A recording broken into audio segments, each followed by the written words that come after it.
In a classroom in Austin, a 9-year-old finishes a full day of school in 2 hours. No teacher stands at the front. An AI decides what she learns, when, and how fast. And her parents paid a premium for exactly this. Most Americans don't trust AI to write an email. So why are some of the richest families in the country handing it their children? That answer says more about the next decade than any tech launch. Here's why this is happening now.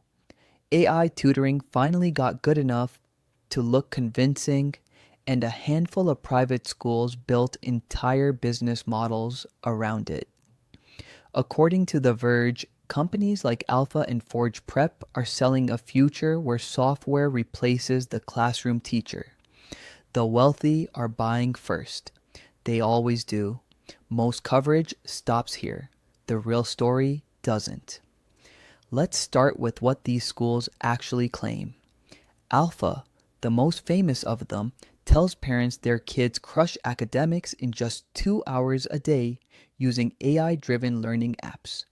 The rest of the day goes to life skills, workshops, passion projects. On paper, it sounds like a dream. Kids learning faster, freeing up time, no bored lectures. Here's what that means for you.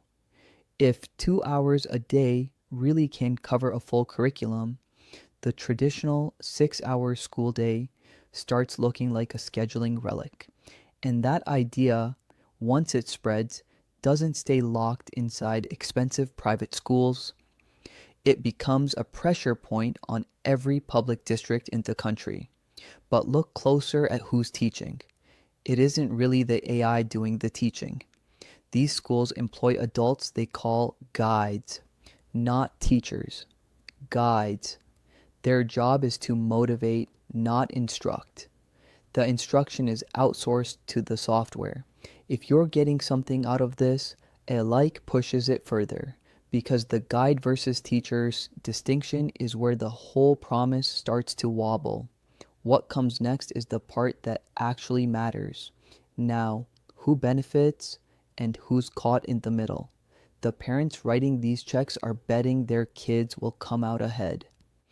Alpha's tuition runs into the tens of thousands per year, and there are now locations spreading across multiple states. The founders and the tech companies behind the platforms benefit enormously because every wealthy family who signs up becomes a walking advertisement. The children are the ones in the middle. They can't consent to being the test group for an unproven model. And make no mistake, it is unproven.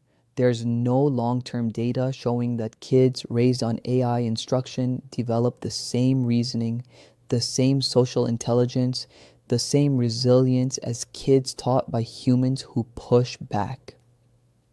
Here's the uncomfortable villain in this story, and it's not a company. It's the assumption that learning is just information transfer, that if a machine can deliver the right content at the right difficulty, education is solved. That assumption is seductive, and it's wrong. A great teacher notices when a kid is faking confidence, notices when a quiet student is drowning, reads the room.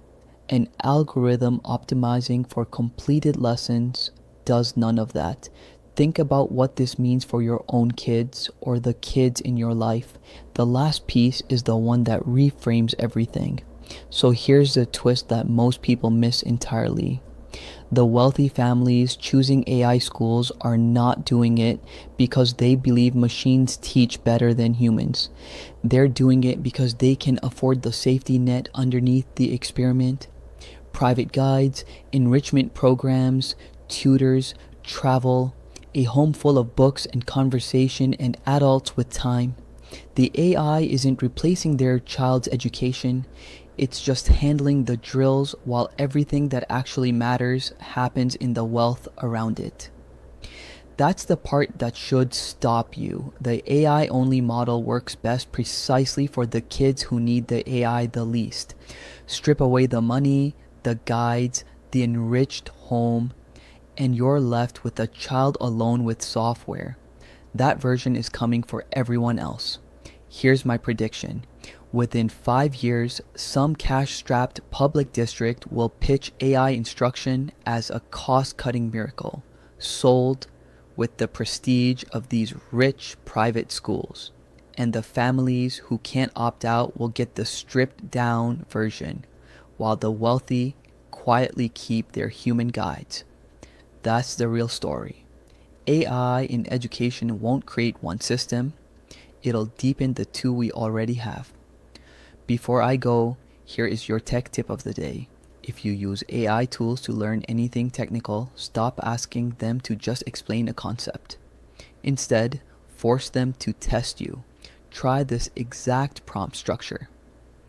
Act as a Socratic tutor on this topic. Ask me one question at a time.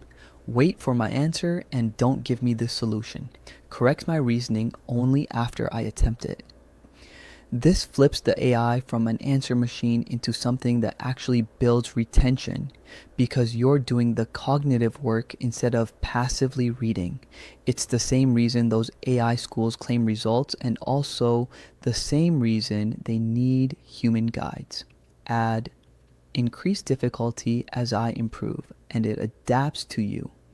Try it on a subject you already half know and watch where you fall apart. That is your tip for today. If those 2-hour school days made you rethink what school is even for, tell me in the comments whether you'd hand your kid to an AI. Subscribe to FutureEdge, new breakdown every day. See you in the next one.